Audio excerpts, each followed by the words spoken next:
আমাদের প্রাণপতি মুর্শিদ কিবলা গৌসে জামান শরীফ বাবার পবিত্র খসরুল শরীফ মহান সাথী ফাল্গুন আর সেখানে মাঝভান্ডারীদের মিলন মেলা আগামী 20শে ফেব্রুয়ারি সোমবার চট্টগ্রাম মাঝভান্ডার দরবার শরীফ অনুষ্ঠিত হবে।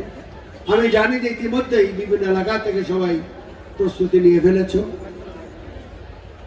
তারপরেও সবাই বড়, কারণ আল্লাহ পাকের শান আল্লাহ পাকের নির্দেশিত জায়গাতেই করতে হয়।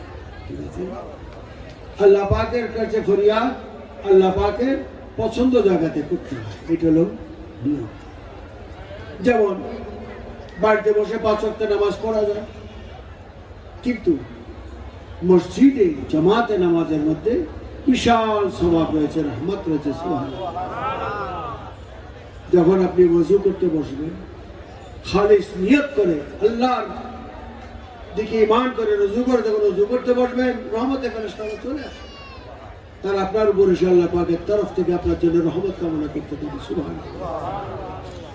ওযুর প্রতিটি ফোঁটায় ফোঁটায় আল্লাহ পাকের রহমত থাকবে। ওযু শেষ করে দেবেন, আপনি মসজিদের দিকে রওনা দেবেন, প্রতি কদমে কদমে আল্লাহ পাকের রহমতে ফেরেশতারা আল্লাহর কাছ থেকে আপনার জন্য রহমত আনতেই থাকবে। সুবহানাল্লাহ। এই জন্য আল্লাহ বলেন, তোমরা যদি গুনাহ করো ক্ষমা চাওয়ার জন্য আবার রাসূলের দরবারে যাও।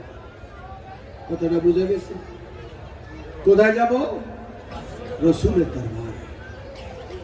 আর কোরআন শরীফ আমাদের পরে যখন রাসূল থাকবে না, ওয়াউলিল আমরি মিনকুম, তখন আওলাদ রাসূল, নায়েব রাসূল, হাদিয়ে জামান, মুজাদ্দিদে জামান, হক্কানি ওলি আল্লাহ, হক্কানি পীর মাশায়েখ, তাদের খেদমতে যে তোমরা আমি আল্লাহর কাছে আসার রাস্তা অনুসন্ধান করো। সুবহানাল্লাহ।